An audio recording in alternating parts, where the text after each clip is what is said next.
Kinben Book 6, Chapter 133. Ikaw ang may kasalanan nito, Ricky.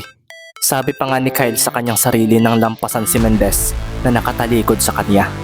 Naglakad na nga siya papunta sa kanilang side at kasunod noon ay tila naghintay siya ng isasagot ni Mendez sa kanyang sinabi rito. Pero walang salitang ibinigay si Mendez. Ang CDO crowd nga ay nag-iingay na at ito ay dahil sa ginawa ni Kyle. Habang pabalik nga rin si Kyrie ay pasimple siyang napasulyap sa kanyang kapatid at napakuyom. Talagang hindi ko pa rin maiwasang makaramdam ng inggit sa kanya.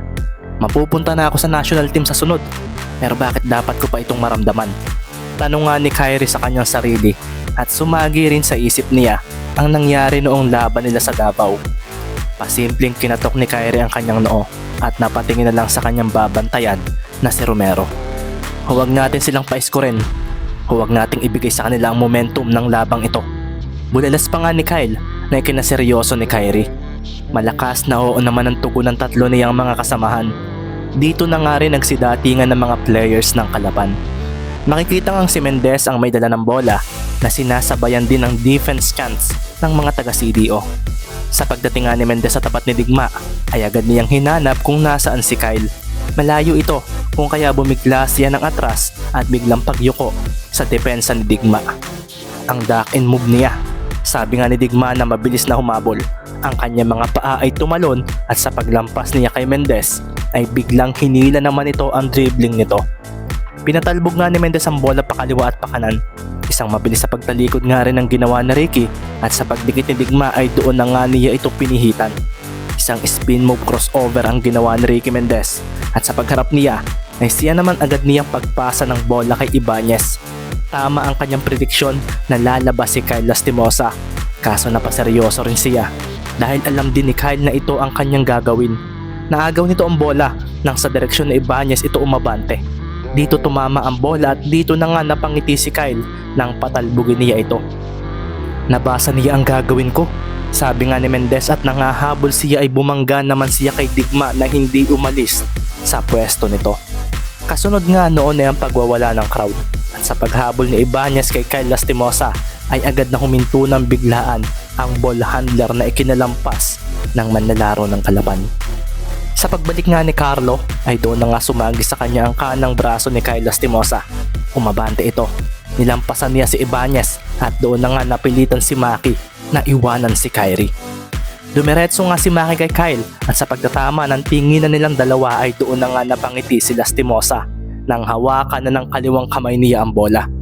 Napahanda si Maki, kaso laking gulat niya nang pitikin ng mga daliri ni Kyle ang bola. Isang pasa ang ginawa nito na ikinaseryoso naman ni Kyrie na siyang sumambot nito. Ito rin ang gusto mo, Ricky, hindi ba? Tanong pa nga ni Kyle sa kanyang isip at napasandal din kaagad siya kay Maki para hindi madepensahan ng kanyang kakambal na mabilis na dumiretso sa basket para sa isang libreng 2 points na ikinaingay lalo ng crowd ng CDO. Si Maki naman ay tinulak si Kyle ng marahan. Isang simpleng tingin naman ang ginawa ni Kyle dito at nag-iwan pa siya ng salita sa kanyang kaibigang ito. Nagbago na ang laro ko, Maki. Hindi ko alam kung mapipigilan mo pa ako o ni Ricky.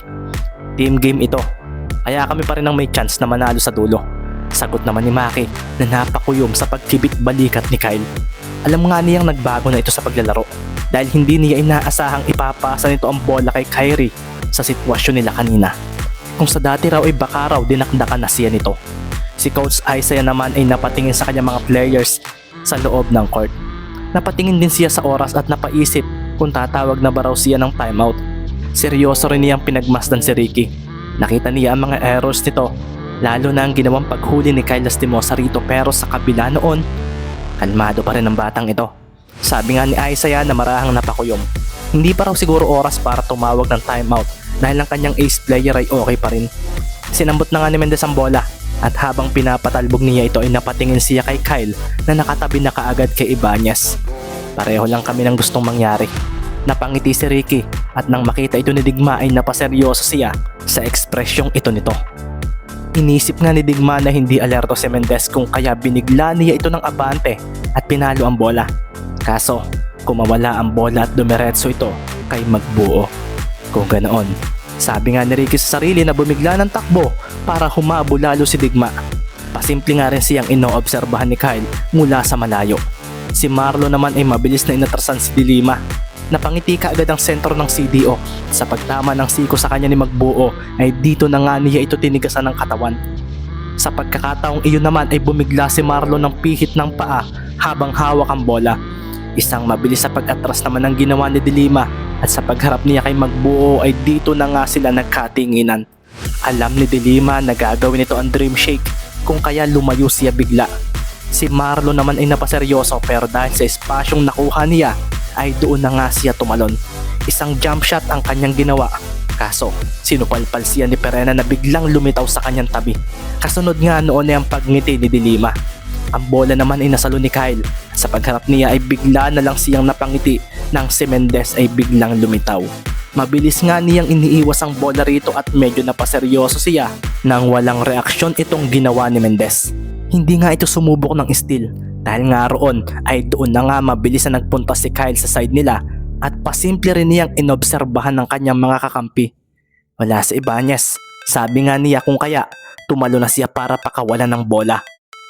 Kung may lilitaw raw na kalaban ay ipapasa na lang niya ito kay Kyrie na nakikita naman daw niya kung nasaan.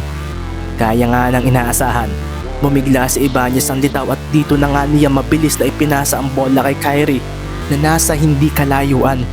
Kaso dito na siya napaseryoso nang saluhin ito ni Mendez. Ang naghiingay na crowd ay natahimik at sa paglapag ni Mendez ay bigla na lang siyang napatingin sa mga kakampi niyang nasa side pa nila. Ibabato na nga niya ang bola at doon na nga kumaripas ang takbo ang mga kalaban sa side nila. Kaso marahang pinatalbog ni Ricky ang bola dahil isang fake pass lang iyon.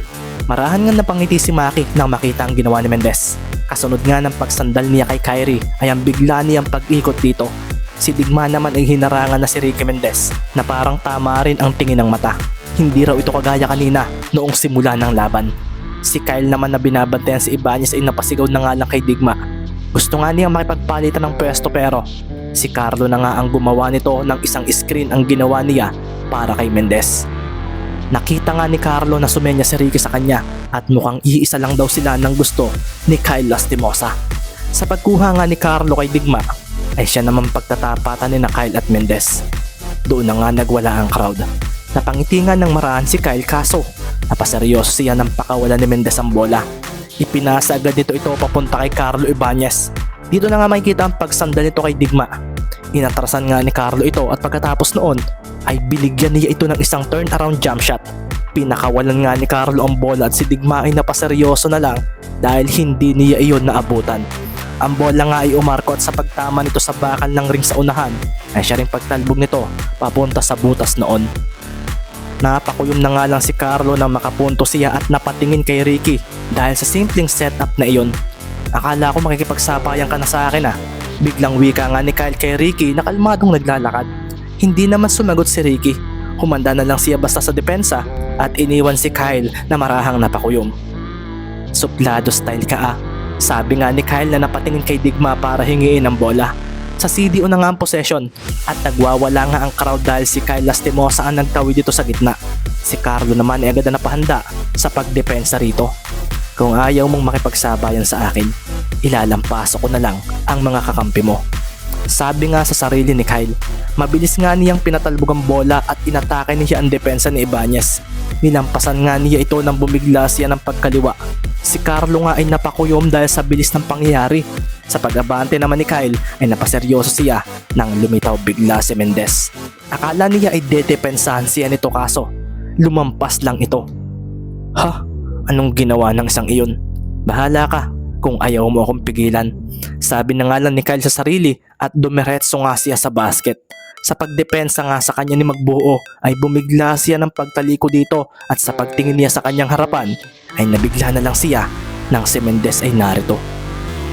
Hinawakan agad niya ang bola kaso agad na umalis si Ricky at bumalik kay Digma.